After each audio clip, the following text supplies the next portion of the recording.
আসসালামু আলাইকুম রহমতুল্লাহি ওয়া বারাকাতুহু।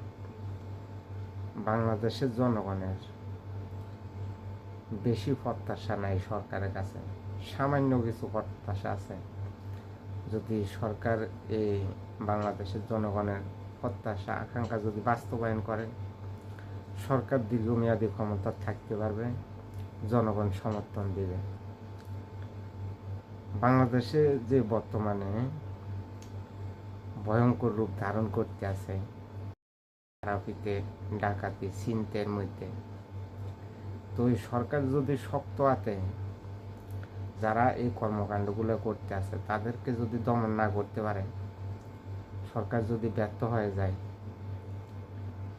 তাহলে বাংলাদেশের পরিস্থিতি আরও ভয়ঙ্কর হওয়ার সম্ভাবনা আছে। আমরা জনগণ হিসেবে আমরাও সরকারকে সহযোগিতা করতে হবে। সরকারের একা পক্ষে এই সমস্যাগুলো সমাধান করা সম্ভব না।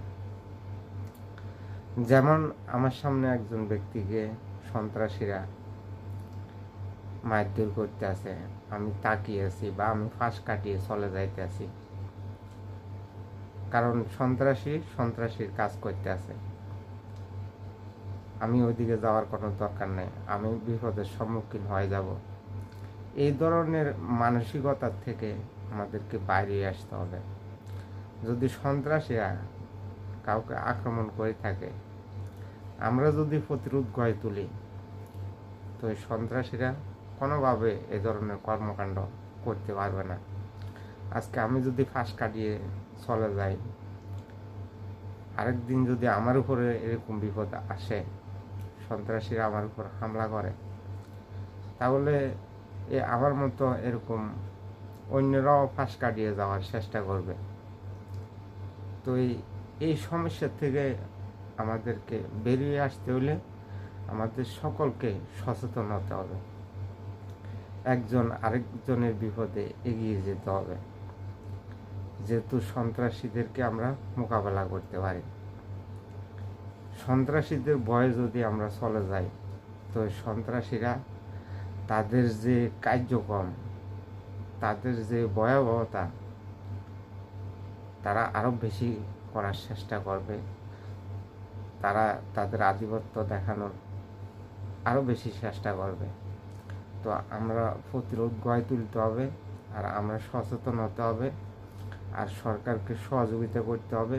যেহেতু সরকার এই সন্ত্রাসীদের বিরুদ্ধে দ্রুত ব্যবস্থা নিতে পারে, যেখানে সন্ত্রাসী কর্মকাণ্ডের সাথে যে কেউ জড়িত থাকবে তাদেরকে ধরে আইনের আওতায় দিতে হবে।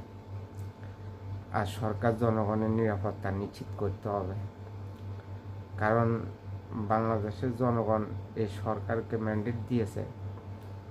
এই সরকার যেহেতু জনগণের নিরাপত্তা নিশ্চিত করে, সরকার বলেছিল, বর্তমান প্রধানমন্ত্রী জনাব তারেক রহমান প্রত্যেকটা নাগরিকের নিরাপত্তা নিশ্চিত করবে।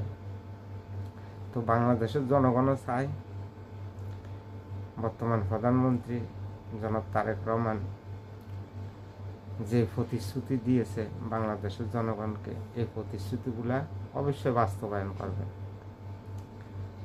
দেখেন, আমরা যখন কাজে কর্মে যাই, আমাদের আসলে নিরাপত্তা থাকে না।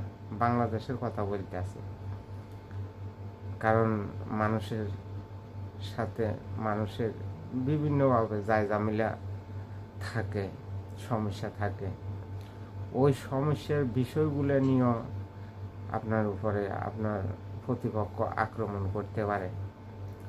তাহলে দেখা যাইতেছে আমাদের নিরাপত্তা ঘরের বাইরেও নাই, ঘরের ভিতরেও নাই।